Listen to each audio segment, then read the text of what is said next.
de hoy tenemos un invitado especial en esta edición que nos presentará proveniencia sedimentaria del Mesozoico, Cenozoico de la cuenca andino-amazónica de Huallaga, implicancias geodinámicas y paleogeográficas, que estará a cargo del magíster Cristian Hurtado Enríquez de la Universidad Pontificia Católica del Perú. El expositor cuenta con amplia experiencia en el trabajo de campo relacionado a estudios de geología regional, geomorfología y preparación de mapas. Recibámoslo con un caluroso aplauso.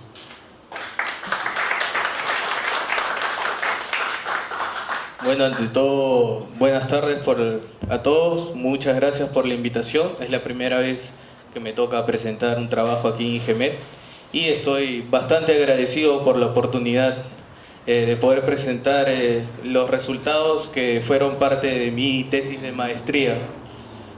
Como ustedes verán, el tema es la procedencia sedimentaria o proveniencia sedimentaria basado en el análisis de uranio-plomo y isótopos de estroncio y neodimio.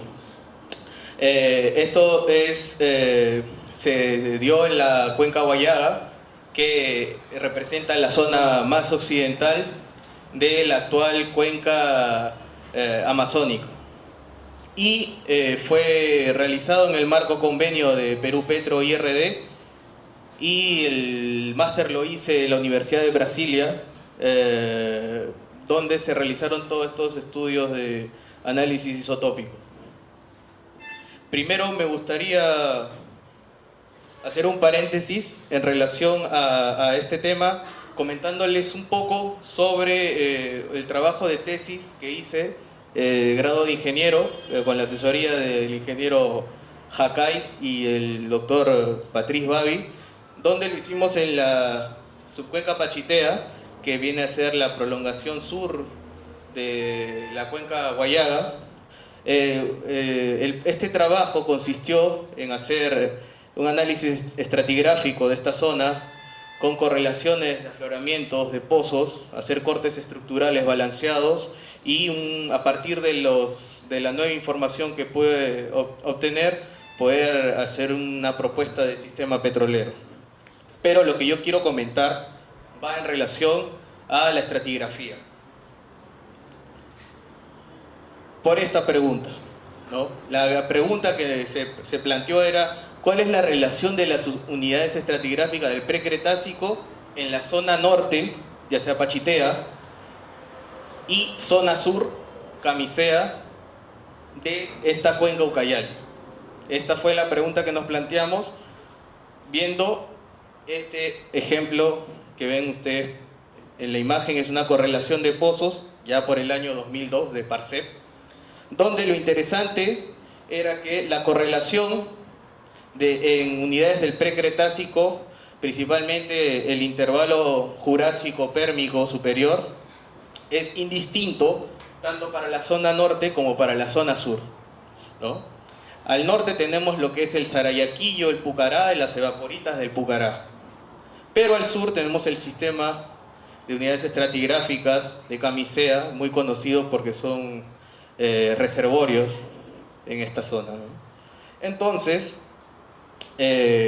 usando la nueva información de petrolífera, pudimos armar una sección compuesta de la cuenca Pachitea. En esta sección podemos ver que tenemos los pozos de Oxapampa, que atraviesan unos evaporitos, y tenemos los pozos de Chío y San Alejandro. Haciendo la correlación con la interpretación que se tenía del modelo estratigráfico, nosotros tomamos en cuenta el modelo estratigráfico en ese tiempo propuesto por Petrolífera, donde decía que este vaporito era el Pucará y el TD del pozo llegaba a unos conglomerados que lo asociaban con el grupo Mito. Pero hacia el norte, el modelo, como pudieron ver de Parsep, mostraba que el Sarayaquillo y el Pucará se encontraban en esta parte. Si se hace la correlación sísmica, vemos que este Pucará está a lo largo de esta cuenca, pero tenemos dos Pucarás. Entonces podríamos plantear la pregunta de que puede ser una repetición, y si es una repetición, porque acá tenemos esta estructura de San Matías, ¿Qué tenemos por debajo del Pucará aquí que no tenemos aquí, ¿no?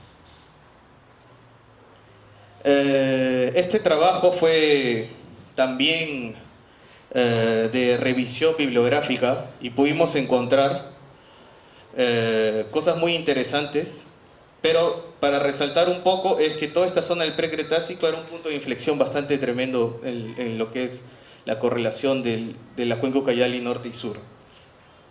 Hacia el Pozo San Alejandro, en los niveles que estaban descritos como Aramachay, lutitas negras, se encontraron polen, amiapolinites, es un polen marcador del pérmico, en la sección tipo de N, que está en la cuenca N, y también en los pozos de Camisea. Y se encontró en este pozo también. Se había descrito ya por Benson Pan Energy del 98. Actualmente también se encontró lo mismo en Pozo Los Ángeles. Entonces, lo que estaba descrito como Pucará, con datación, ya no era Pucará. La particularidad de este pérmico es que se puede extrapolar a lo largo de esta subcuenca y yace por debajo de unos niveles de vaporitos que también se distribuyen a lo largo de esta cuenca. Lo interesante es que este nivel de vaporito no necesariamente está directamente correlacionado con este nivel superior. Podría darse la intrusión, pero no vimos una ruptura de reflectores muy marcada para poder definir que viene una intrusión de un nivel inferior, ¿no? Y hay otras cosas muy interesantes como los altos que afectan el Paleozoico, que también fue una cuestión importante para este pozo de Los Ángeles, porque no encontraron las arenas del Tarma. Entonces, terminando esta tesis, yo me quedé con estas dudas, ¿no?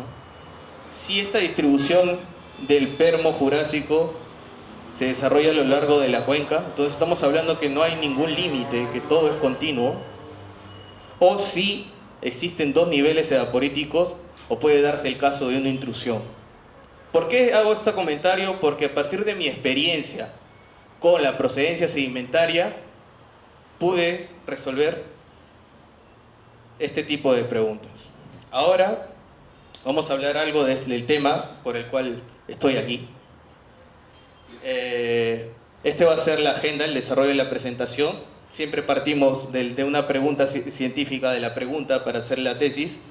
Y los objetivos, el desarrollo de la metodología, el control de las muestras y qué resultados obtenemos de los análisis y cómo podemos hacer el link de nuestros resultados con nuestras potenciales fuentes. Y luego a partir de eso, ver las discusiones que se tienen.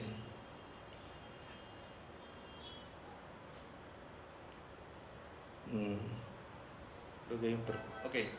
Bueno, una de las preguntas importantes cuando nosotros hablamos del Mesozoico, Cenozoico, es el paso que se da de un contexto de cuenca de Trasarco para un contexto de cuenca de antepaís. Hago referencia en la posición actual de la cuenca Guayaga. ¿Okay? Entonces, ya muchos han podido ver presentaciones de procedencia por parte del doctor Albán, pero hacer un énfasis diciendo que la procedencia sedimentaria me ayuda a poder entender la relación que hay entre esta roca sedimentaria con una o más fuentes, pero esta relación no necesariamente puede ser similar, ya que hay un proceso desde la erosión hasta la sedimentación de la roca. En algunos casos no se preserva todo este tipo de información, pero para poder obtener este tipo de información se aplica más de un método y este es el análisis de la proveniencia sedimentaria. La pregunta, como ven acá, esta es una imagen de Sudamérica, donde a partir de los estudios de procedencia sedimentaria que se hicieron en el Foz de Amazonas, se determina que el establecimiento del río Amazonas se da a partir de los 11 a 8.7 millones de años.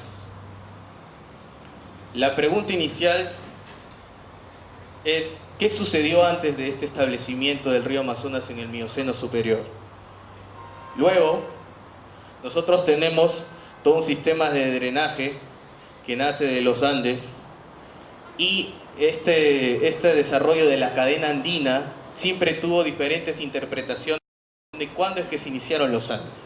Algunos dicen que se inició a partir de los 80 millones de años y otros a partir de los 40 millones de años. Entonces estamos hablando de un intervalo de tiempo de 40 millones de años.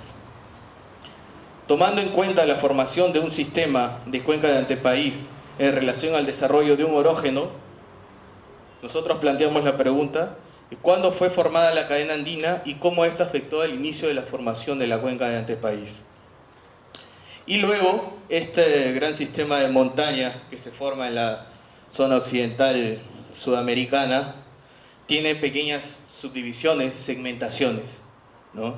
En esta parte de la cuenca Huallaga tienes los Andes occidentales y los Andes orientales, ¿no? No se ha descrito muy bien cuál se formó primero, si los dos se formaron juntos. Entonces la pregunta es, a partir de estudiando la procedencia, poder determinar cómo evolucionaron estos diferentes segmentos que conforman la cordillera de los Andes. Entonces, nos planteamos los objetivos de estudiar, para responder estas preguntas, estudiar la procedencia sedimentaria de este intervalo. Luego, definir los procesos geodinámicos que pudieron afectar mis posibles cambios de procedencia que yo pueda ir reconociendo. Y después, a partir de hacer eso, poder determinar cuándo que fue el inicio de la compresión de la cadena orogénica de los Andes en relación a poder tener los primeros sedimentos de esta cadena registrado en todo registrado en la pila sedimentaria de mi cuenca. Después, comprender la evolución de estos diferentes segmentos de la cadena de los Andes. Dentro del contexto de esta cuenca, como ya hice mención, la cuenca Huallaga se ubica en la zona más occidental de la actual cuenca amazónica. Lo interesante de esta cuenca, para el caso de Perú, forma parte de un sistema de corrimientos que es conocido como la zona subandina. Esta zona subandina se caracteriza por formarse en relación al desarrollo de la cordillera oriental, que es el backstop que genera la deformación y me produce este sistema de pliegues, y esta representa dentro de la clasificación de un sistema de cuenca de antepaís como la zona de wedge top. Para ver un poco sobre la estratigrafía, la cuenca Huallaga está cubierta por rocas sedimentarias fanerozoicas que descansan sobre un basamento precambriano. Nuestra zona de interés es el intervalo triásico neógeno, donde nosotros podemos ver que para el Jurásico se encuentra en un contexto de trasarco, y hasta ahora no se tiene descrito la presencia de Cretácico inferior en esta parte de la cuenca. Digo hasta ahora porque quizás más adelante alguna persona pueda hacerlo. Y mientras tanto, la interpretación coloca una gran discordancia regional, que es la discordancia de la base del Cretácico superior, y esta discordancia posiblemente la asocian con el desarrollo de la cadena de los Andes. Lo dejo en signo de interrogación.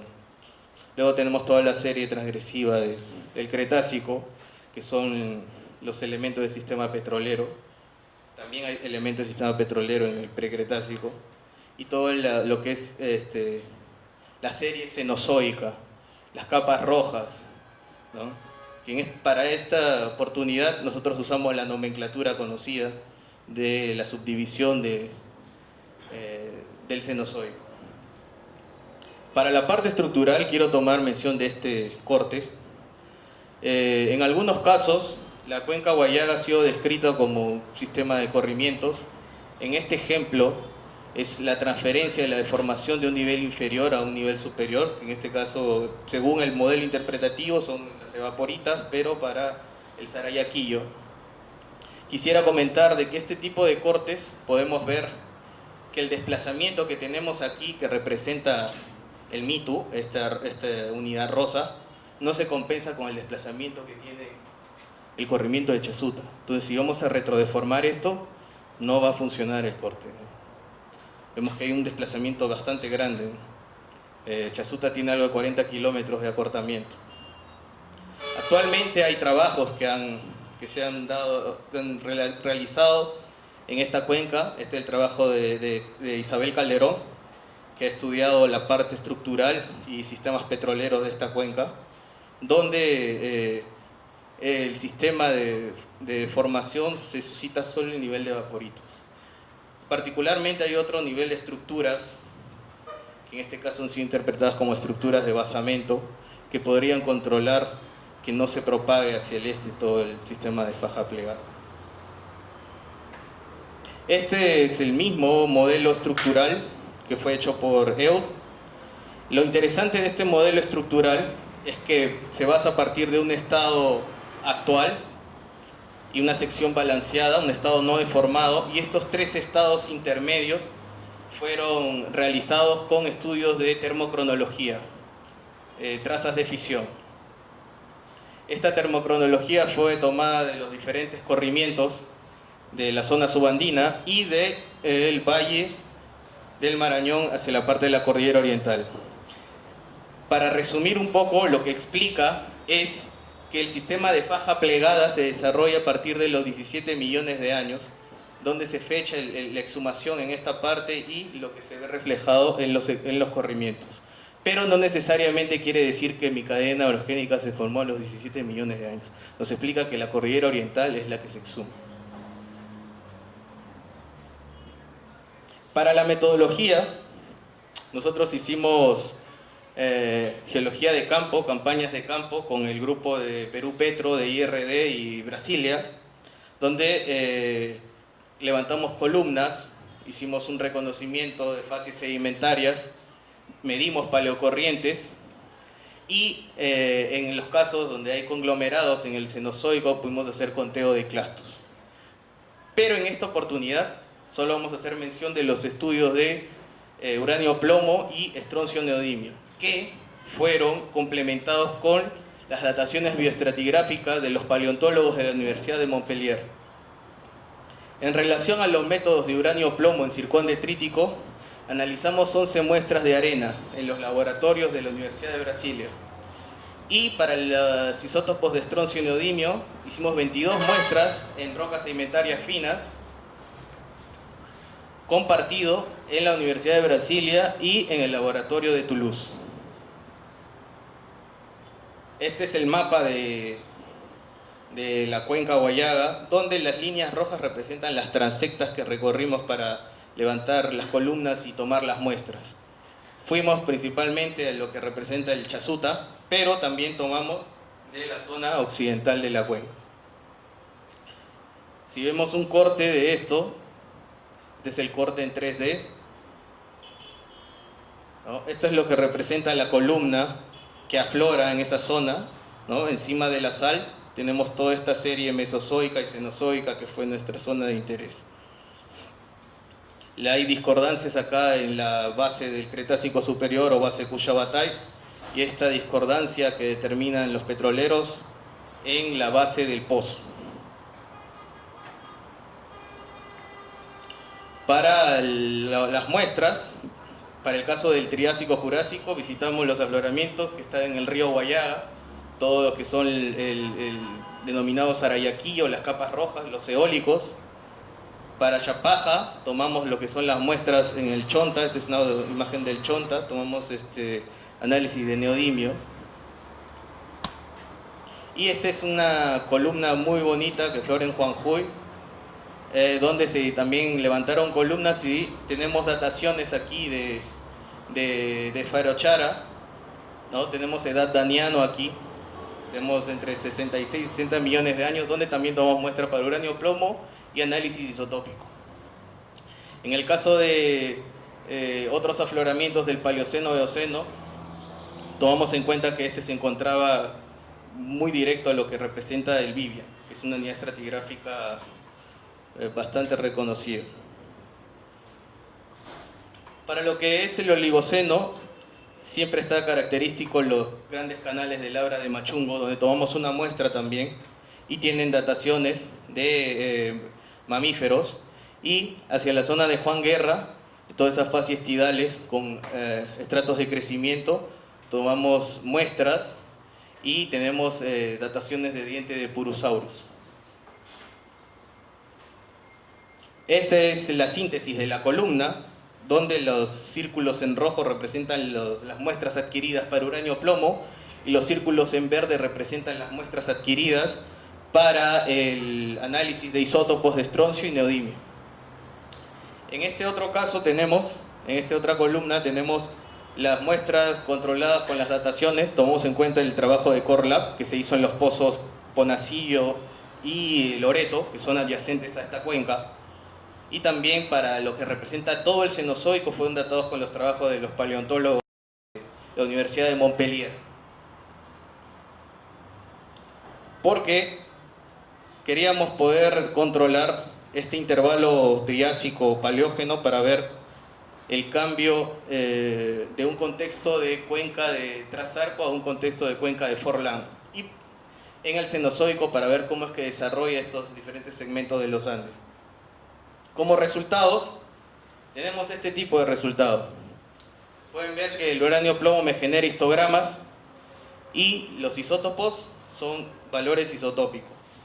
Pero la particularidad de estos datos es que donde se dan los cambios de los valores isotópicos, también se dan los cambios de las firmas de edades de uranio-plomo, ¿no? En este caso tenemos un cambio con ausencia de estas edades entre 500 millones de años y la aparición de edades de 2000 millones o 2 gigaaños. Y hacia el Paleoceno, nuestra muestra del Daniano, tenemos el primer indicio de edades jóvenes. Bueno, tenemos este tipo de cambios, pero necesita una interpretación. De la misma forma, en el Cenozoico también se encontraron estos cambios en los isótopos, y lo interesante es que hacia el Oligoceno también en los datos de uranio-plomo, las edades de uranio-plomo, en los histogramas vemos ausencias de edades de reciclaje, por ejemplo, y la aparición otra vez en el Mioceno de estas edades de reciclaje. La pregunta es, ¿a qué podría estar correlacionado esto?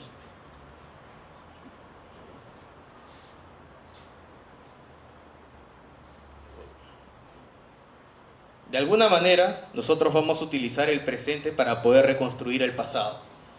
Por eso hago énfasis en las potenciales fuentes. Esta es una imagen a escala Sudamérica, en la parte norte de Sudamérica, donde nuestras dos principales fuentes para nuestra cuenca están en la cordillera de los Andes y el área del cratón amazónico. La particularidad es que esta área de cratón amazónico, que representa nuestra corteza más antigua, contiene edades mayores a 0.9 gigaaños. Estas edades se distribuyen desde la zona occidental del cratón con edades jóvenes y se hacen mucho mayores hacia la zona central oriental. Para el caso de la cordillera de los Andes mismas, tenemos edades menores a 0. Gigaaños, pero siempre hay la excepción de estos cuerpos de basamento precambriano, ¿no?, que están presentes. Y otra particularidad es que en nuestros resultados siempre tenemos edades neoproterozoicas.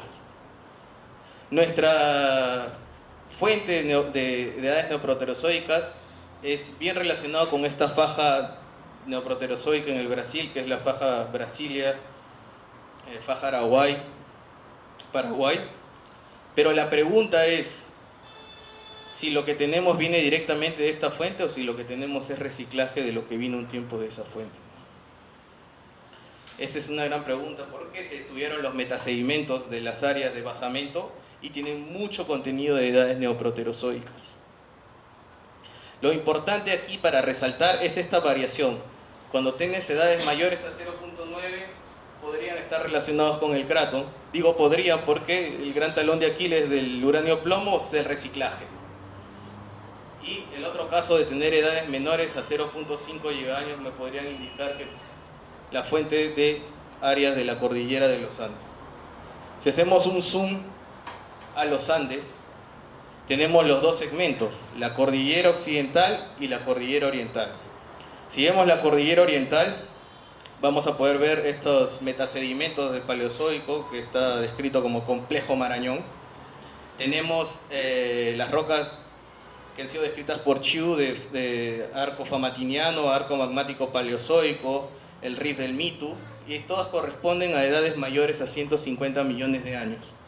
Para el caso de la cordillera occidental, tenemos la particularidad de tener el arco del Chocolate, el arco Colán-Misawayi y lo que son los cuerpos intrusivos del batolito de la costa y los depósitos del arco de Calipuy.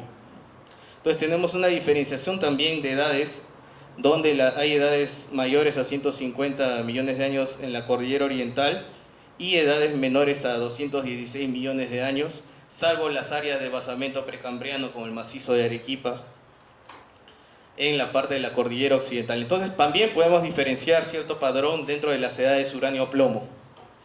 Una excepción, como fuentes de estos metasedimentos con edades neoproterozoicas, pienso yo que son estas áreas del complejo Marañón, el complejo de Olmos o la cordillera real en Ecuador. Para los isótopos de neodimio y estroncio, el neodimio es una tierra rara que sus valores isotópicos no se alteran con los procesos sedimentarios. Esto es muy importante porque nosotros hacemos una comparación de los sedimentos actuales, de los drenajes que nacen de los Andes, ya sea la cuenca Solimoes y Madeira, con sedimentos actuales que nacen de las áreas cratónicas. Lo que tenemos, este es un gráfico, una hipérbola, esta hipérbola representa diferentes zonas de la cordillera de los Andes, donde el polo superior son rocas volcánicas y el polo inferior a la derecha representa rocas más antiguas relacionadas al cratón o de reciclaje. Lo que podemos ver es que con los resultados de sedimentos tomados del río Madeira y Solimoes se ubican dentro de la hipérbola de Fuentes de los Andes, donde podremos interpretar de que mis sedimentos de la cuenca del Solimoes tienen más fuente de vulcanismo porque se ubican en la zona del altiplano. En cambio, mis sedimentos de la zona de la cuenca de Madeira tienen más contribución de reciclaje y se ubica en la zona subandina. Pero ¿qué pasa si ploteamos los sedimentos del cratón, de los ríos que nacen de las áreas cratónicas? Estos se localizan fuera de mi hipérbola de Fuente de los Andes. Esto es muy interesante porque si yo ubico mis resultados, este es el Triásico-Jurásico, el Sarayaquillo. Este resultado está dentro de este intervalo de zonas, donde podríamos decir que está relacionado con zonas de vulcanismo y reciclaje de rocas sedimentarias o otro tipo de rocas. Pero cuando yo paso para el Cretácico, estas se ubican fuera. Y si yo hago la comparación de estos resultados isotópicos del Cretácico con los sedimentos actuales de las áreas cratónicas, tengo esta similitud. Entonces, a partir de eso se podría decir que tengo un cambio en la procedencia, y un cambio muy importante porque mi columna cretácica tiene bastante relación con la fuente del cratón amazónico.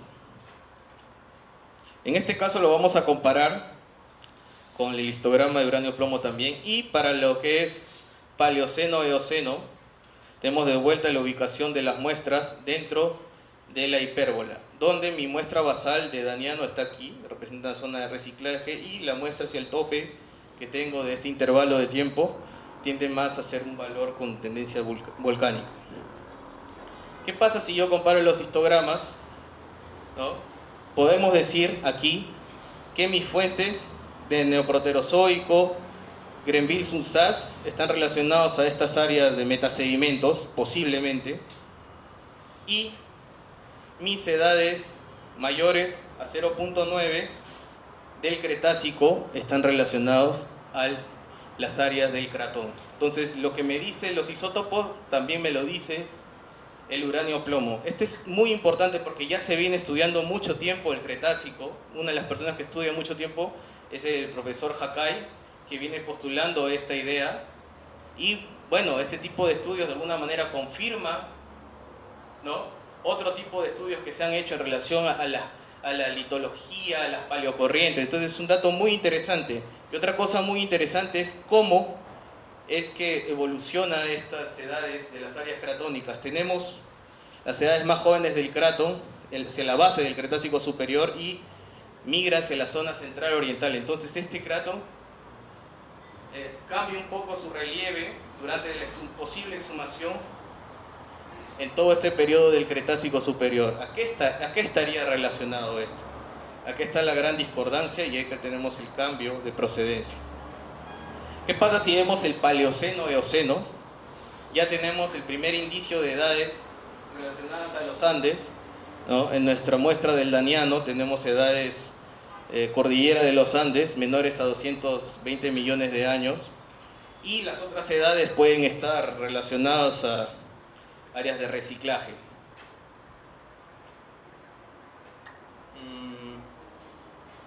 Ok, para las muestras del Cenozoico, estas son las muestras del Paleoceno-Eoceno, donde yo decía que hacia el tope tiene más, migra los valores hacia el polo volcánico. Lo interesante es el Oligoceno, mis muestras de Oligoceno también se ubican en la zona del altiplano, tienen bastante influencia de vulcanismo, y lo mismo se da para el Mioceno. Este es el Mioceno inferior, para el Mioceno inferior, Mioceno medio, y hacia el Mioplioceno tenemos una migración de estos valores isotópicos. Entonces se pasan de valores volcánicos a reciclados. Entonces, ¿a qué se debe este cambio? Para poder explicar mejor, vemos los resultados de uranio-plomo. Este es ya el intervalo que mostré anteriormente, con las primeras edades de la zona de los Andes. Pero hay la particularidad que para el Oligoceno tenemos una ausencia de reciclaje. Tenemos edades de 26, con picos de 26 millones de años. Una muestra del Oligoceno con edades de 26 millones de años. Estamos hablando de edades oligocénicas también. Una de las correlaciones que se puede dar es este arco volcánico del Calipuy, que en Ecuador se conoce como Saraguro, que tiene las mismas edades. Con la ausencia de reciclaje se podría decir que hay un cese del tectonismo y un desarrollo de la actividad tectónica. Hacia la zona de Contamana también se han publicado trabajos. Pierre Olivier Antoine publicó un trabajo donde se encuentran tobas, tufos, con esta misma edad. Para lo que tenemos registrado como Mioceno, vemos otra vez la presencia de edades de reciclaje con edades de Brasiliano y Grenville-Sunsas. Pero lo interesante va a ser cómo es que relacionamos todo el Cenozoico con las diferentes áreas de la cordillera de los Andes. Si hacemos un zoom al intervalo entre 0 a 500 millones de años, vemos esto. Hacia el Paleoceno-Eoceno tenemos muchas edades de Cretácico. Lo que se tiene en bibliografía sobre el Cretácico es la zona del batolito de la costa. Podríamos decir que la fuente del Paleoceno-Eoceno está relacionado con parte de la zona occidental de los Andes. Hacia el Oligoceno tenemos esta fuente de 26 millones de años, única, que está bien relacionado a este vulcanismo del Calipuy. Esto también podría explicar este cambio que tengo en mis isótopos hacia los polos volcánicos. Y para el Mioceno tenemos la aparición de edades del rift, del arco magmático paleozoico y famatiniano, que están bastante relacionados con la cordillera oriental. Entonces, la pregunta es que si ven ustedes acá tienes un desarrollo de edades cenozoicas y cretácicas, pero estas decrecen en relación como aumentan estas edades del paleozoico y mesozoico relacionados a la cordillera oriental. Se podría decir que durante el desarrollo de la cordillera oriental esta estructura sirvió como una barrera que no dejó pasar los sedimentos procedentes de la cordillera occidental. Para poder hacer una síntesis de esto, vamos a hacer un modelo paleogeográfico donde, para el caso del Jurásico-Triásico, estamos en un contexto, bueno, de trasarco, donde hay un arco desarrollado al norte y al sur. Acá hay una incertidumbre. El Jurásico es un periodo con mucha incertidumbre. Nosotros no tenemos circones jurásicos en nuestras muestras del Sarayaquillo. Entonces la pregunta es, ¿qué pasó en el Jurásico? Tenemos por isótopos indicios de que hay fuente de vulcanismo, pero no tenemos circones de esas edades. ¿Tiene que ver algo con el tipo de vulcanismo que se está desarrollando? ¿O la respuesta podría estar en una cuenca más cercana como la Chicama? Otras posibilidades son que las edades de reciclaje puedan venir de los metasedimentos de estas diferentes áreas que se propuso. Y otra posibilidad es la presencia del arco de Envira, porque las unidades estratigráficas del Jurásico, Triásico hacia el Brasil terminan en la cuenca Solimoe. Para el Cretácico es muy importante, tenemos esta fuente de Cratón. El Cretácico está bastante caracterizado por ciclos transgresivos, pero estos ciclos transgresivos estuvieron influenciados por un drenaje que nace de las áreas cratónicas con una dirección de este hacia oeste. Esto es bien interesante porque mis principales reservorios de mis cuencas subandinas están en el Cretácico. Entonces podría decirse que al tener una fuente lejana como es el Cratón, produce que tenga buena calidad en mi reservorio. Y otra cosa interesante es esta evolución que tiene las edades uranio-plomo en relación a las diferentes áreas del Cratón. Se podría decir que durante el Cretácico superior fue la apertura del Océano Atlántico Ecuatorial. Este sistema de extensión hace que se levante primero mi zona occidental y luego mi zona oriental central. Y otra pregunta que queda pendiente es si este sistema de drenaje pudo llegar o no al Pacífico. Para el Paleoceno, nosotros tenemos ya el desarrollo de los Andes, con un cambio en el sistema de drenaje que viene desde el oeste hacia el este, tal como lo conocemos actualmente, y la fuente de batolito de la costa y posiblemente reciclaje de zonas como la paja plegada del Marañón. Para el Oligoceno tenemos el sistema de vulcanismo del Calipú y Saraguro, con esta fuente única de vulcanismo, que es bien particular. Ahora, hace poco fuimos a campo y tomamos de todos los canales, porque nos genera esa duda. ¿Qué pasó en el Oligoceno? ¿Por qué hay un cese del tectonismo? Si es que fuese así. ¿Por qué lo comento? Porque nosotros, parece un resultado de tufo, ¿no? Pero son 130 análisis de arena, de granos de circones en arenas, y dan ese mismo pico. Es impresionante. En relación al Mioceno, ya tenemos todo el sistema del desarrollo de la cordillera oriental, en este caso en el contexto de la incursión del mar del Pebas, que se ha estudiado mucho, donde ya esta cordillera oriental marca una barrera para el paso de los sedimentos procedentes de la zona occidental. Para poder resolver estas preguntas que se plantearon al inicio, podríamos decir que antes del establecimiento del río Amazonas, el surgimiento de los Andes marca un drenaje con un sentido principal hacia el este, pero para el Cretácico superior este sentido cambia, donde mi principal fuente está en las áreas del Cratón y podría estar ocasionado por la abertura del Océano Atlántico Ecuatorial. En el caso de cuándo es que fue formada la cadena andina, con las dataciones que tenemos en el Daniano y esa muestra que nos da el primer indicio de fuentes de la cordillera de los Andes, podemos bajar un poco este intervalo de 40 millones a 6 millones de años. Pero quiero recalcar aquí que en esa parte de la cuenca Huallaga sería interesante estudiar en las zonas occidentales, en los intervalos Cretácico, Paleógeno. Podemos encontrar edades un poco más antiguas de fuente de los Andes, ¿por qué no? Y es por eso que más alejado hacia el antepaís, muchos decían que la fuente de los Andes es Eoceno, ¿no? Entonces, en diferentes posiciones que tú estés del sistema de antepaís vas a encontrar diferentes periodos donde los Andes comenzaron a influir en la sedimentación. Y en la parte de cómo evolucionaron los diferentes segmentos de la cadena de los Andes, tenemos primero esta fuente de la zona occidental y posteriormente la fuente del Calipuy hacia el Oligoceno, y el surgimiento de la cordillera oriental hacia el Mioceno. Pongo 16 millones de años y esto coincide mucho con esta imagen de termocronología que les mostré. Entonces, lo importante que es utilizar este otro tipo de métodos para complementar estos estudios. Y para terminar, voy a regresar a la primera duda que tuvimos con la tesis sobre el precretácico, que es un tema de mucho interés para los que estudian las cuencas subandinas, y encontramos que en estos dos pozos se hicieron uranio-plomo. Lo interesante es que el uranio-plomo en el San Alejandro, que se hizo lo cambiado por formación N y Sarayaquillo, tienen la misma firma de edades uranio-plomo.